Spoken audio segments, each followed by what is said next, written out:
సాధారణంగా కొంతమంది మగవారికి కానీ స్త్రీలకు కానీ తల మీద రెండు సుడులు ఉంటాయి. ఇలా నెత్తి మీద రెండు సుడులు ఉంటే వారు రెండు పెళ్ళిళ్ళు చేసుకుంటారని ఆట పట్టిస్తూ ఉంటారు. పల్లెటూర్లలో ఈ మాటలు ఎక్కువగా వినిపిస్తూ ఉంటాయి. మరి ఇది నిజమేనా?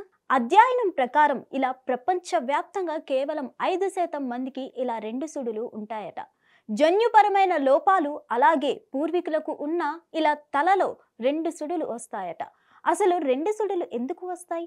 వీరికి ఎలాంటి లక్షణాలు ఉంటాయో ఇప్పుడు తెలుసుకుందాం. తలలో ఇలా రెండు సుడులు ఉంటే వారు రెండు పెళ్లిళ్ళు చేసుకుంటారని గ్రామీణ ప్రాంతాల్లో అంటూ ఉంటారు. రెండు సుడులు ఉన్నంత మాత్రాన రెండు పెళ్లిళ్ళు చేసుకుంటారనేది కేవలం అపోహ మాత్రమే. ఈ నిజం ఇప్పటి వరకు రుజువు కాలేదని, కేవలం నమ్మకాల మీద ఇది ఆధారపడి ఉంటుందని శాస్త్ర నిపుణులు అంటున్నారు.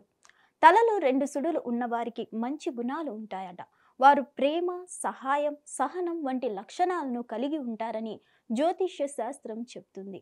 వీరు గొడవలు, తగాదాలకు దూరంగా ఉంటారంట. జన్యువుల లోపం కారణంగానే ఈ లోపం వస్తుందని, దీని గురించి పెద్దగా చింతించాల్సిన అవసరం లేదని నిపుణులు అంటున్నారు. పురుషులకు కానీ మహిళలకు కానీ ఇది వారసత్వం నుంచి కూడా వస్తుందంట. ఇది కేవలం శరీరంలో ఒక లక్షణం మాత్రమేనని వెల్లడించారు.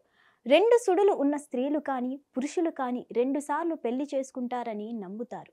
లేదంటే ముహూర్తం కుదిరిన తర్వాత చెడిపోయి మరో పెళ్లి చేసుకుంటారని పలు ప్రచారాలు కూడా ఉన్నాయి. కానీ శాస్త్రం ప్రకారం మాత్రం రెండు సుడులు ఉంటే మంచివారని, ఓపికగా ఉంటారని, అందరితో కలిసిపోతారని చెబుతున్నారు. అంతేకాకుండా చుట్టూ ఉన్న వారిని కూడా సంతోష పెట్టేందుకు ట్రై చేస్తారట. మరిన్ని ఇంట్రెస్టింగ్ ఫ్యాక్ట్స్ కోసం stay tune to hit TV.